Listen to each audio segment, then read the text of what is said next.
इसका जन्म लेते ही झूठ शुरू हो गया था। 1947 में जब पाकिस्तानी फौज ने जम्मू कश्मीर पे दावा बोला तो उन्होंने किसी ऐसे वैसे व्यक्ति से नहीं, संयुक्त राष्ट्र से झूठ बोला कि हमारा कोई लेना देना नहीं है इससे, ये लोग जो गए हैं वो तो कबायली हैं। वो तो जब हमारी फौज वहां पे पहुंची और यूएन के लोग, संयुक्त राष्ट्र के लोग खुद वहां पे पहुंचे, उन्होंने देखा कि वहां तो पाकिस्तानी फौज घुसपैठ करके आ गई है, उसके बाद पाकिस्तान को मुंह की देखनी पड़ी और उनको मानना पड़ा कि हाँ, उनकी फौज वहां पे कुछ समय से पड़ी हुई है। Good evening, ladies and gentlemen. I welcome you to this briefing by Foreign Secretary Shri Vikram Misri on the ongoing developments regarding Operation Sindoor. We also have with us Colonel Sophia Qureshi and Wing Commander Vyomika Singh for this briefing. With that, I hand over the floor to Foreign Secretary. Sir. Thank you, Ranveer.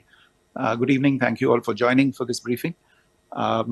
You would have perhaps seen some information related to developments since late last night, early this morning, which has been put out by the Ministry of Defense. Just in case it has been missed, I will request Colonel Sophia Qureshi and Wing Commander Vyomika Singh to just update you and fill you in on the details. Thank you, sir. Operation Sindoor पर 7 मई 2025 को हुई press conference के दौरान भारत ने अपनी प्रतिक्रिया को केंद्रित, संतुलित और गैर उत्तेजक बताया था। यह विशेष रूप से स्पष्ट किया गया था कि पाकिस्तानी सैन्य ठिकानों को निशाना नहीं बनाया गया। साथ ही दोहराया गया कि भारत में किसी भी सैन्य लक्ष्य पर हमले का उचित जवाब दिया जाएगा। 7 से 8 मई 2025 की रात को पाकिस्तान ने उत्तरी और पश्चिमी भारत में स्थित कई सैन्य ठिकानों को, जैसे कि अवंतीपुरा, श्रीनगर, जम्मू, पठानकोट, अमृतसर, कपूरथला, जालंधर, लुधियाना, आदमपुर, भटिंडा, चंडीगढ़, नाल, फलौदी, उत्तरलाई और भुज पर ड्रोन और मिसाइलों से हमला करने का प्रयास किया। इन हमलों को इंटीग्रेटेड काउंटर यूएएस ग्रिड और वायु रक्षा प्रणालियों द्वारा निष्क्रिय कर दिया गया। इन हमलों का मलबा कई स्थानों से बरामद हुआ, जो कि पाकिस्तानी हमलों का प्रमाण है। On the night of 7th May 2025, Pakistan attempted to engage a number of military targets in northern and western India using drones and missiles. These places included Avantipura, Srinagar, Jammu, Pathankot, Amritsar, Kapurthala, Nal, Jalandhar, Ludhiana, Adampur, Bhatinda, Chandigarh, Falodi, Uttarlai and Bhuj. These were neutralized by the integrated counter unmanned aerial system and other air defense systems. The debris of these attacks is now being recovered from a number of locations that prove the Pakistani attacks. आज सुबह भारतीय सशस्त्र बलों ने पाकिस्तान के कई स्थानों पर वायु रक्षा रडार और प्रणालियों को निशाना बनाया। भारत की प्रतिक्रिया समान क्षेत्र में समान तीव्रता के साथ की गई। यह विश्वसनीय रूप से ज्ञात हुआ कि लाहौर में स्थित एक वायु रक्षा प्रणाली को निष्क्रिय कर दिया गया। Today morning, Indian Armed Forces targeted air defense radars and systems at a number of locations in Pakistan. Indian response has been in the same domain with the same intensity as Pakistan. It has been reliably learnt that an air defense system at Lahore has been neutralized. Pakistan ने नियंत्रण रेखा पर आकरण गोलीबारी की तीव्रता बढ़ा दी है, जिसमें कुपवाड़ा, बारामूला, उरी, पुंछ, मेंढर और राजौरी क्षेत्रों में मोर्टार और भारी तोपखाने का इस्तेमाल किया जा रहा है। Pakistan has increased the intensity of its unprovoked firing across the line of control using mortar and heavy caliber artilleries in areas in Kupwara, Baramulla, Uri, Poonch, Mendhar and Rajouri sectors in Jammu and Kashmir. 16 innocent lives have been lost, including 3 women and 5 children, due to the Pakistani firing. Here too, India was compelled to respond to bring mortar and artillery fire from Pakistan to a halt. Indian Armed Forces reiterate their commitment to non-escalation, provided it is respected by the Pakistan military. Jai Hind.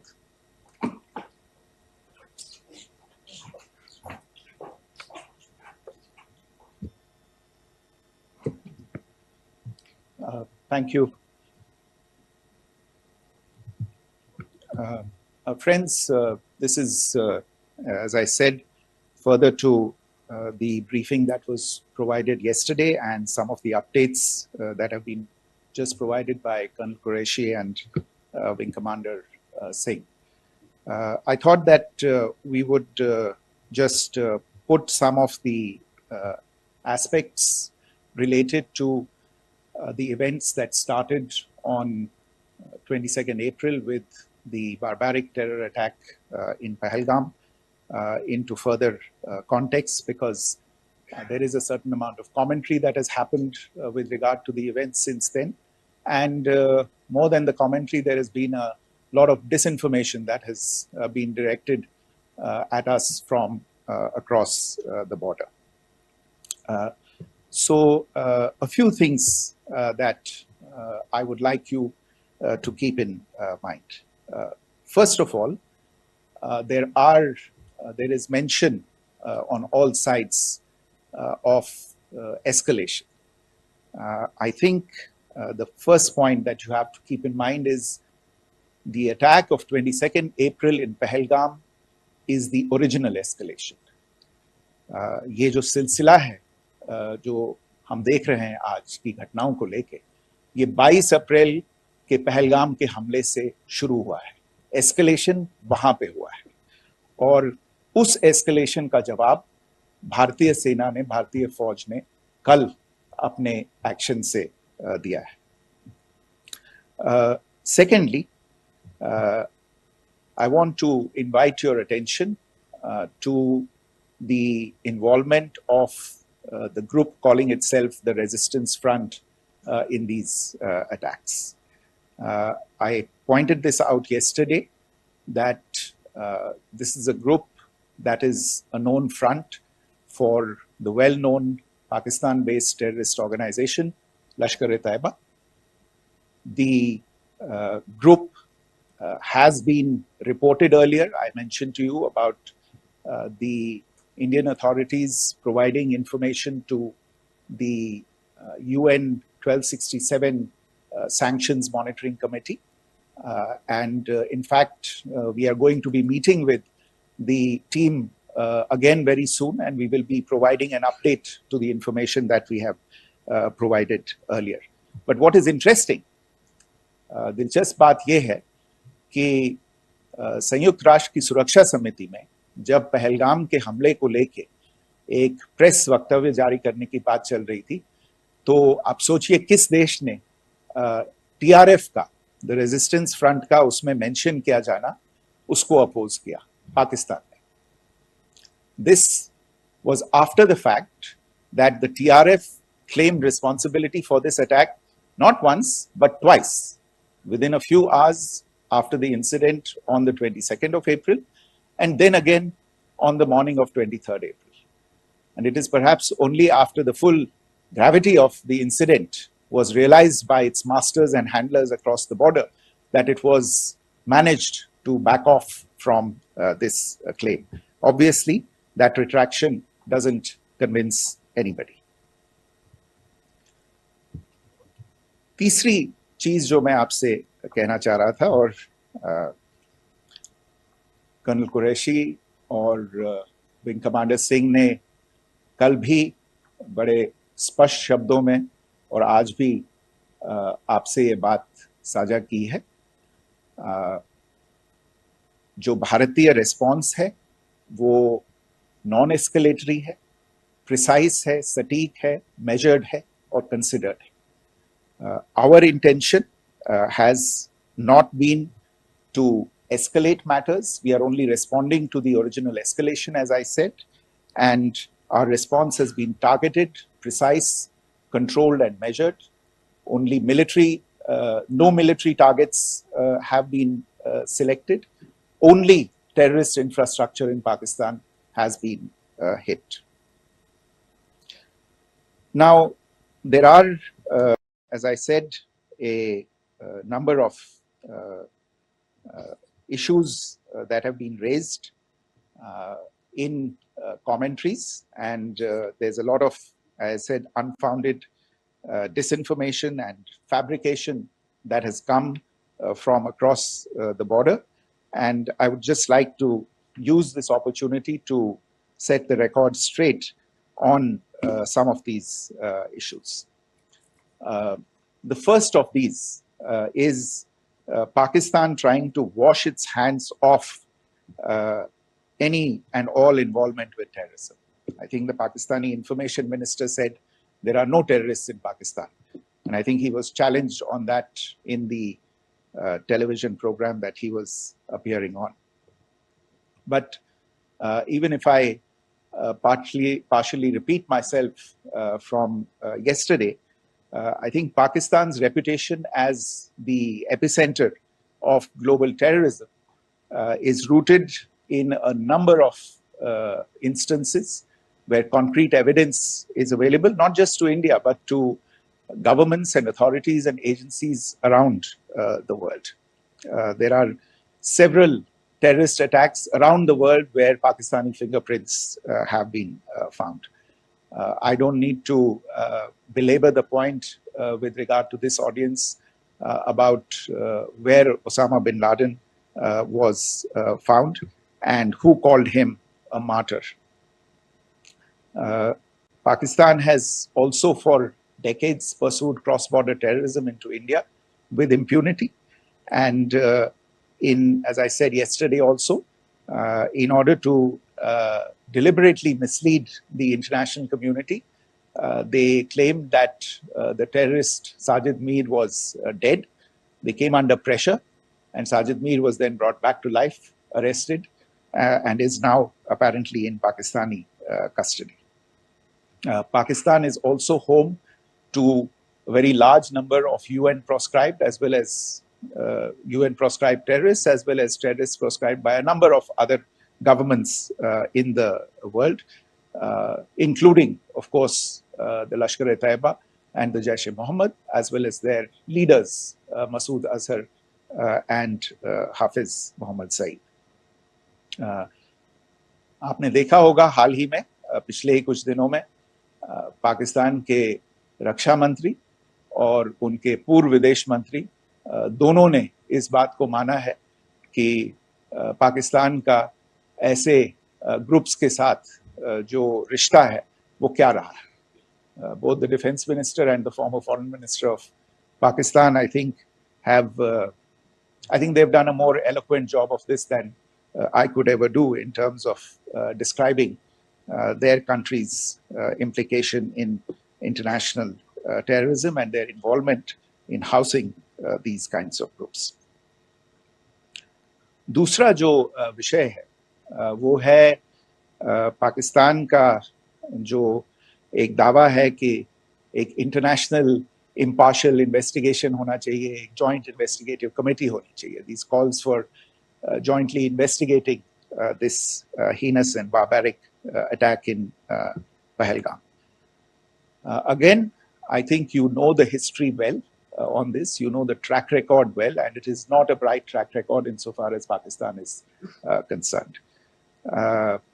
In fact, in the pursuit of justice for the victims of multiple terrorist attacks, whether it be Mumbai in 2008, in Pathankot in 2016, or many others.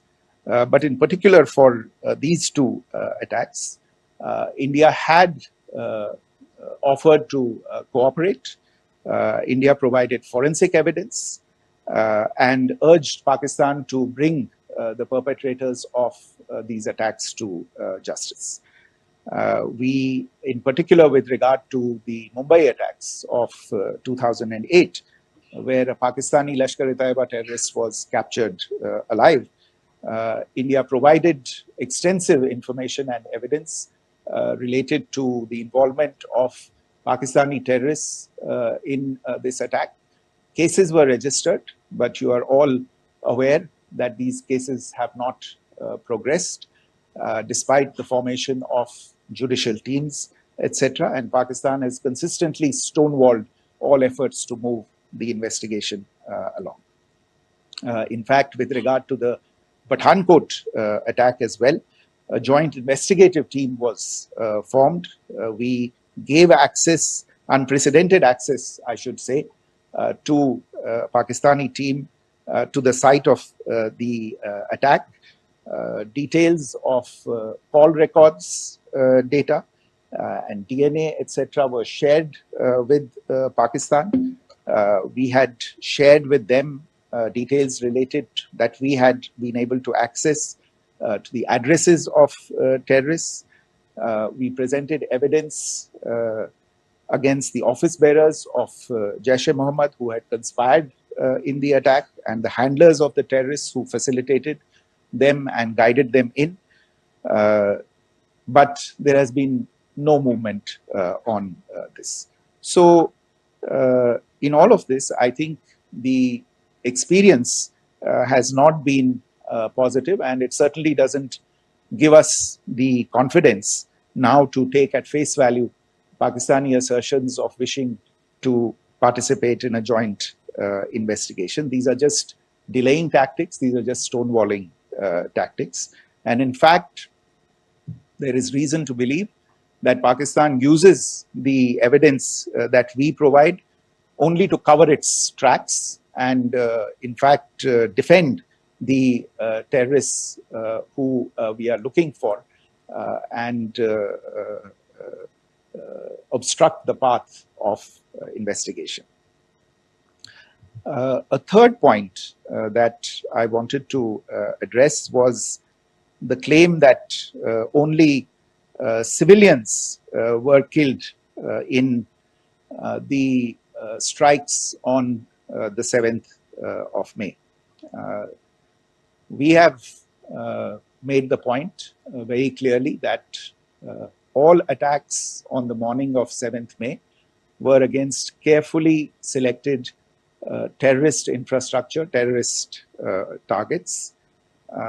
It is not clear to us, in fact, seeing some of the coverage of the after effects of these strikes, including the funerals for the terrorists that were held yesterday. I think a lot of you have seen the reports and the coverage on media. If only civilians, if any civilians were killed in these attacks, I wonder what message this picture actually sends to all of you. This is a question that is worth asking.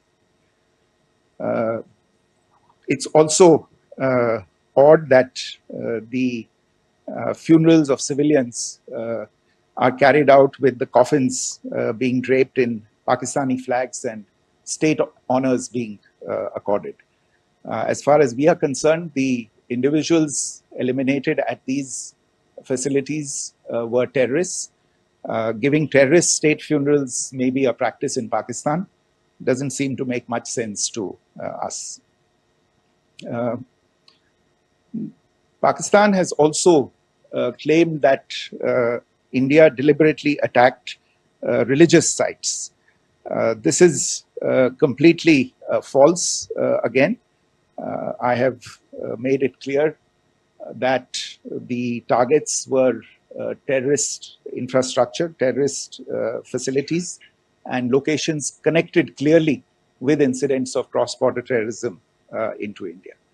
And it is in fact Pakistan that is misusing religious sites as a cover to in fact radicalize, direct and indoctrinate and train terrorists. In fact, contrary to what Pakistan is claiming, yesterday Pakistan launched a targeted attack on the Sikh community in the state of Jammu and Kashmir, hitting Gurdwara in Poonch and the homes of Sikh community members, which came under attack. And we know that at least 3 individuals were killed in that particular attack.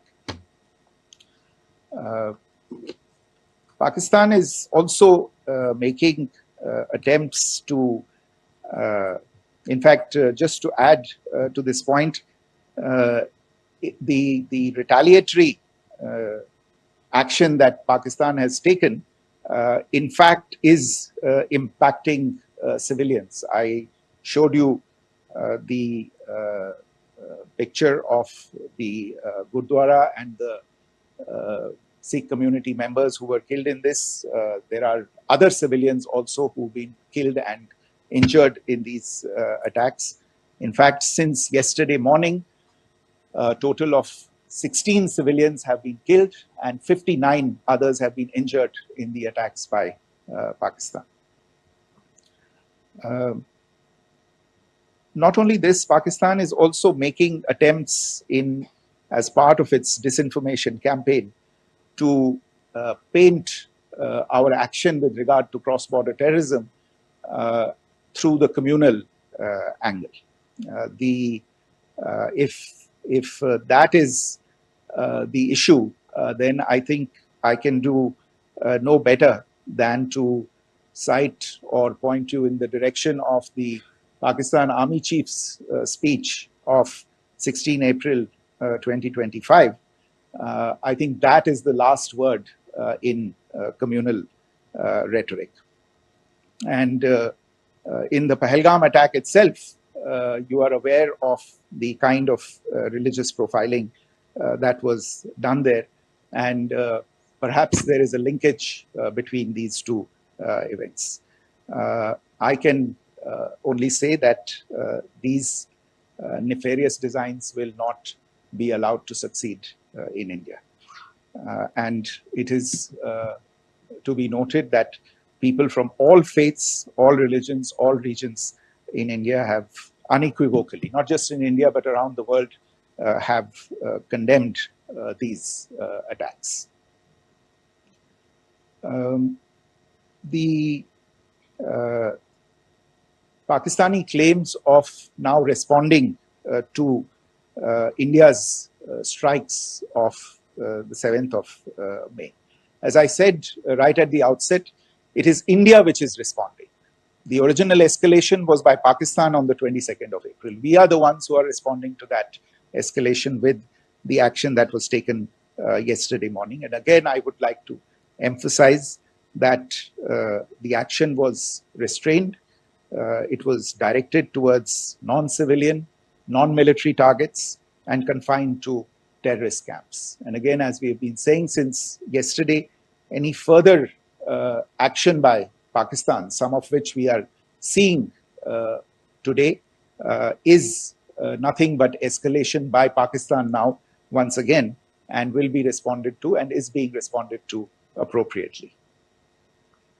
One point that I wanted to also address was the allegations to the targeting of a dam, the Neelam Jhelum project in Pakistan-occupied Kashmir. I want to say that this is an absolute and complete fabrication and a blatant lie. India has targeted only and only terrorist infrastructure, and the details of that terrorist infrastructure, together with the locations, were shared with you yesterday by Colonel Qureshi and Wing Commander Singh. I should note that if this kind of a claim is a pretext for targeting Indian infrastructure of a similar nature, Pakistan will be entirely responsible for the consequences that will undoubtedly follow. Finally, I want to address the some issues that have been raised related to the Indus Waters Treaty and the disinformation that has been raised in regard to that as well. The fact is that there have been fundamental changes in the circumstances in which the Indus Waters Treaty was concluded, and they call for a reassessment of the obligations under the treaty. Over the last year and a half to 2 years, India has been in communication with the government of Pakistan. We've sent several notices to them requesting for negotiations to discuss modification of the treaty. India has for 6+ decades now honored the treaty, even during periods when Pakistan imposed multiple wars on us, and even when relations were adversarial. Pakistan is the one that has been acting in violation of the treaty, deliberately creating legal roadblocks in India exercising its legitimate rights on the western rivers.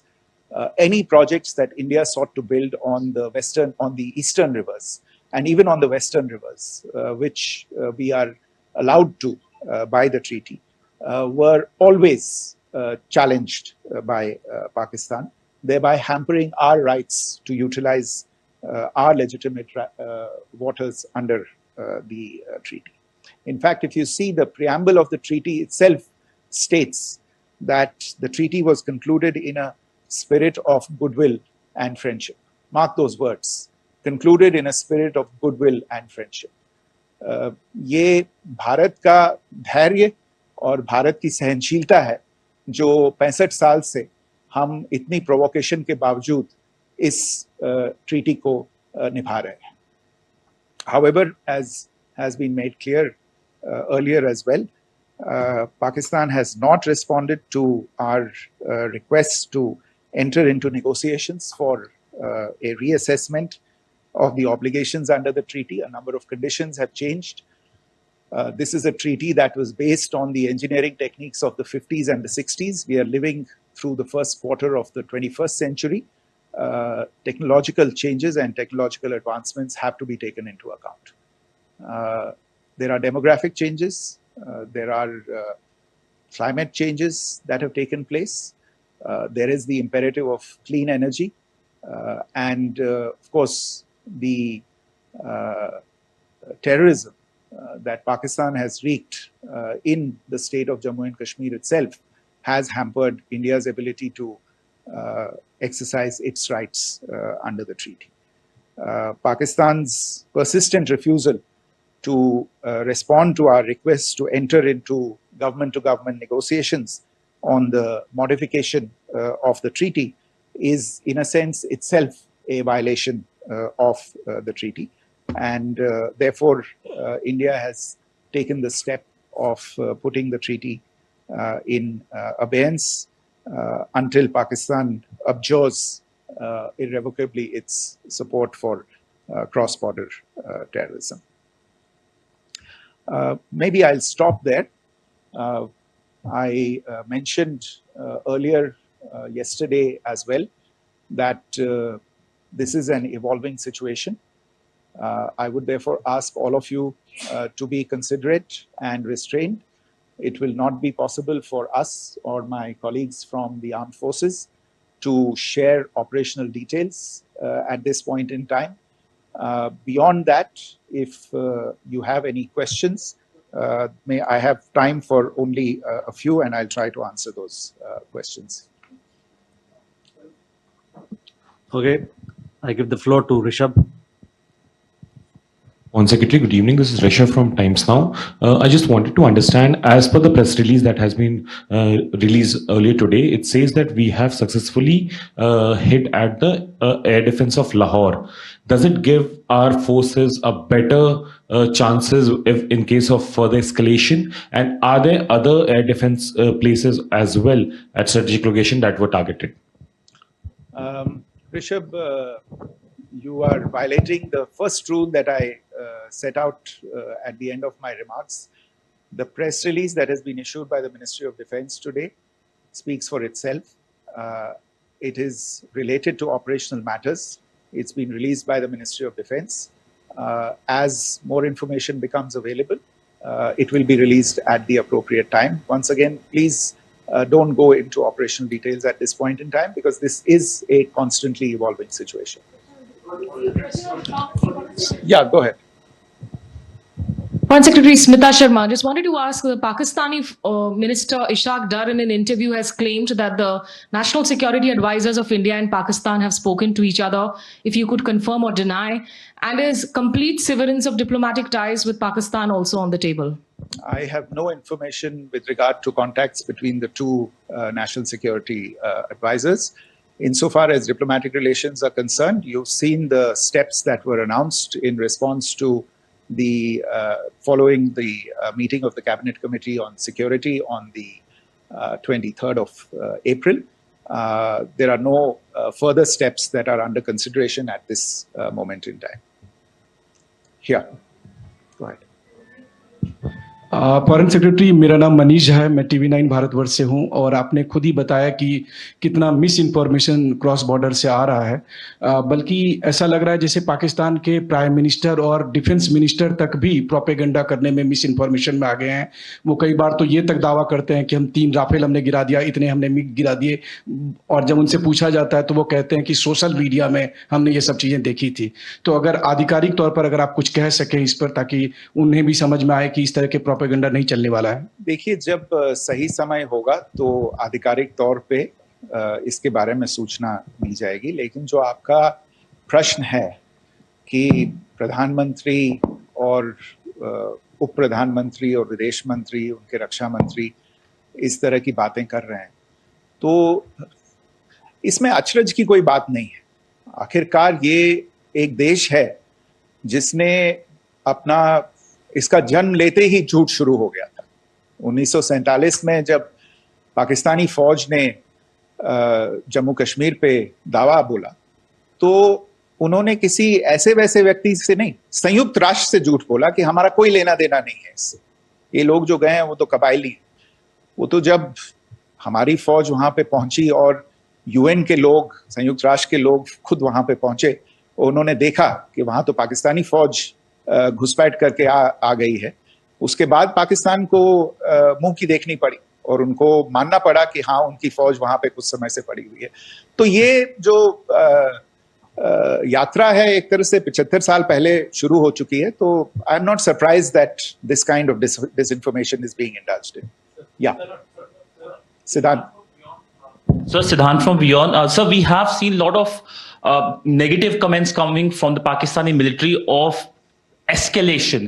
If tomorrow there is an escalation, there are strikes, we know one attempt has been thwarted, what will be the Indian response to those attempts of creating more escalation? Because it is looking like it's going towards more escalation. And my second question is, are any other world powers, essentially the P5 countries, the West Asian countries, reaching out to de-escalate the current situation? Look, on escalation, we've already made our stance clear. I mean, there are 2 basic points. First of all, it is Pakistan that escalated on the 22nd of April. We are only responding to that escalation. And then what we have said yesterday and what my colleagues have said today, that now if there is an attempt at further escalation by Pakistan, it will be responded to in an appropriate domain. And therefore, the choice is entirely that of Pakistan to make.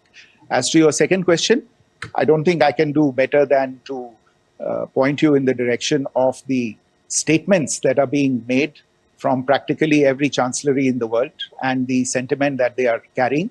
That sentiment essentially and for the major portion is support for the government of India in the context of the condemnation of the terrorist attack in Pahalgam on the 22nd of April.